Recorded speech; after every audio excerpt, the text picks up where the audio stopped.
What's up, guys? Welcome to the Stats Free Sports channel. Here today to bring you my analysis, my notes on Brandon Miller and Scoot Henderson's summer league so far. Now let's discuss it. So Brandon Miller having more games than Scoot right now. Today is Sunday, the 9th, and Scoot Henderson's out versus Victor Wembanyama. Shoulder injury last game after his first game. Played 3 quarters, looked good. Brandon Miller played 3 games so far, looked okay. Let's discuss it though. So the reason why you have to combine these two together, Scoot and Brandon Miller, because they're gonna be synonymous forever. Until the day both guys are retired out of the league, you're gonna have to mention both these guys' names together, just like Trey and Luka. Who were traded for each other during their draft night a couple years back. A lot of Hornets fans, especially now after seeing them play in summer league, really wanted Scoot. But I think they'll both be just fine. I think they both land in the best spot for themselves. And let's discuss it. So Brandon Miller so far 3 games hasn't looked the best, but people gotta relax. It's just summer league, and uh, looking at how Brandon Miller has translated from college to the summer league so far, but you gotta envision him with his actual teammates. Right now he's playing the role of primary ball handler, primary facilitator, and also the best player on the team in summer league. That's not going to be the case once you get to the actual pro leagues with LaMelo, with Rozier, with Miles Bridges, with PJ Washington, with Gordon Hayward. He's going to be an afterthought. He's going to be a guy who's going to be he's going to be mostly a catch and shoot guy. He's a phenomenal 3-point shooter, phenomenal catch and shoot 3-point shooter actually, and he's not going to be asked to be the primary ball handler right now. He's not going to be asked to be a setup guy right now, which will be the case in due time. Once he gets his feel for it, once he gets everything situated and gets a couple years under his belt, then you're going to be having him and in theory be having him and LaMelo take turns initiating the offense. But right now that's not his role. You have a superstar, or a star, not superstar yet, but a star in LaMelo Ball who's going to have all eyes on him at all times. Fast-paced offense. Miles Bridges, you got Rozier, you got Hayward.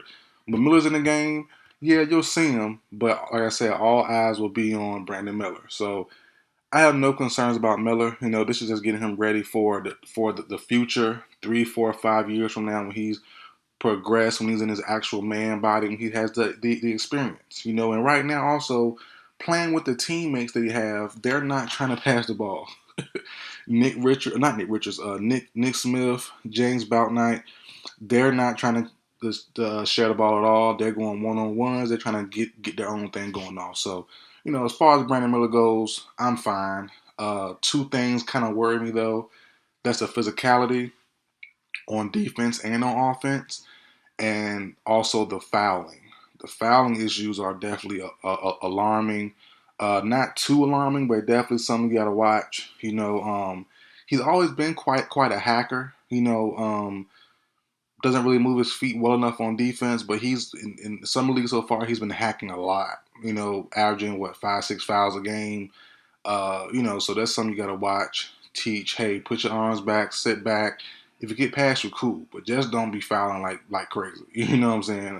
You can't stop him on every play, but don't stop reaching, stop hacking, sit back, hold your arms out, and then move your feet.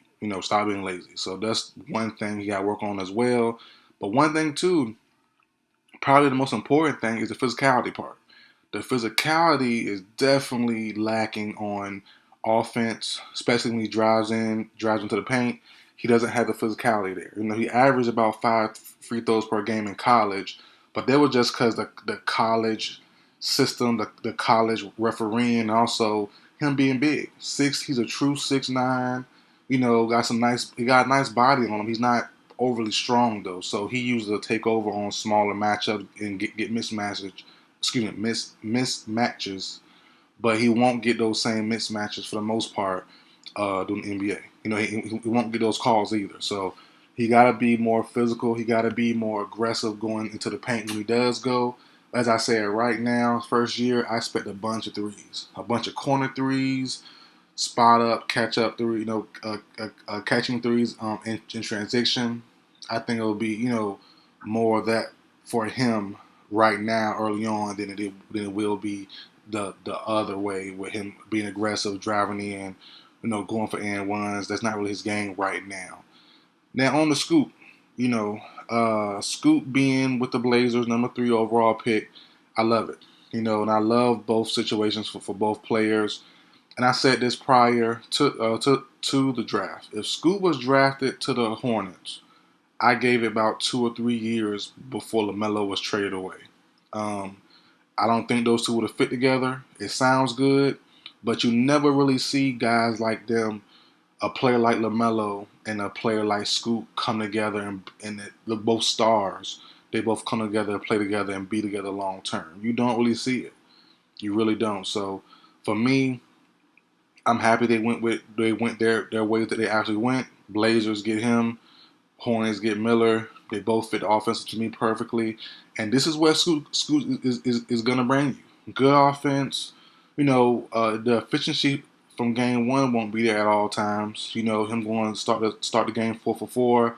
That's not his real game. If you've seen him play during the G League, he's inconsistent shooter. He's a streaky shooter. He'll give you some games where he can knock down everything, threes, mid range, and he'll give you some games where he can't hit the rim at all. You know what I mean? So it's gonna happen. It's gonna be that for some times. But when he looks good, he looks good. When he doesn't, he still looks decent. So that's the upside of Scoop. Scoop's speed, his athleticism, his first step, his physicality definitely gives you, you know, on the off shooting night, Scoop can still give you good points, good rim pressure, good playmaking. That's something that Brandon Miller doesn't give you. So that's the ladder, to people saying, hey, Scoop is better. Yeah, Scoop definitely better than Brandon Miller, I think now. But as time goes on, I think Miller, if you want to keep it mellow, I think Miller is the better fit for the LaMelo Ball led Hornets. So that's the difference there. But Scoot definitely is better in my opinion. As I said, even in the off shooting nights, he's going to be aggressive. He's still going to be a factor. Brandon Miller, on the other hand, at least right now, not so really. If he's not hitting the ball, if he's not hitting those 3 pointers, those catch and shoot threes, he's kind of useless. And that's the thing. He's not a strong rebounder. He's not a good defender. Scoop can give you some defensive moments. Like I said, speed, quick feet. Um, he definitely can give you some lockdown moments. But yeah, he looked good his first game. He looked fantastic. He gave you what, 15, 5, and 5 or something like that. His first game playing only 3 quarters. Looked good. Shot the ball well. Got his teammates involved. Wasn't selfish. He looked great. And that's why I always said when they drafted him. I did a prediction video. If they draft him and they're gonna and if they draft him, they're gonna keep him, and Dame's gonna be going to the Brooklyn Nets. Now you can definitely question my Nets pick, but I think the Nets are a better spot for him than Miami. But as far as the team goes, you have him, Simons, and Shaden Sharp. I love those three. Those three are all offensive minded. At least 2 are not selfish. Not selfish, but 2 are playmakers. Sharp is not a playmaker. He's just a straight up go and get it. I need a bucket. I'm gonna go get it. But Simons, he's a playmaker. Scoop, he's a playmaker. So that's why I always said, Brooklyn can give them pieces back that can be defensive minded, like Tybal, like Jeremy Grant, and let those young boys just score. Just go out, run, score, play, make. Give them 3-and-D guys like Tybal.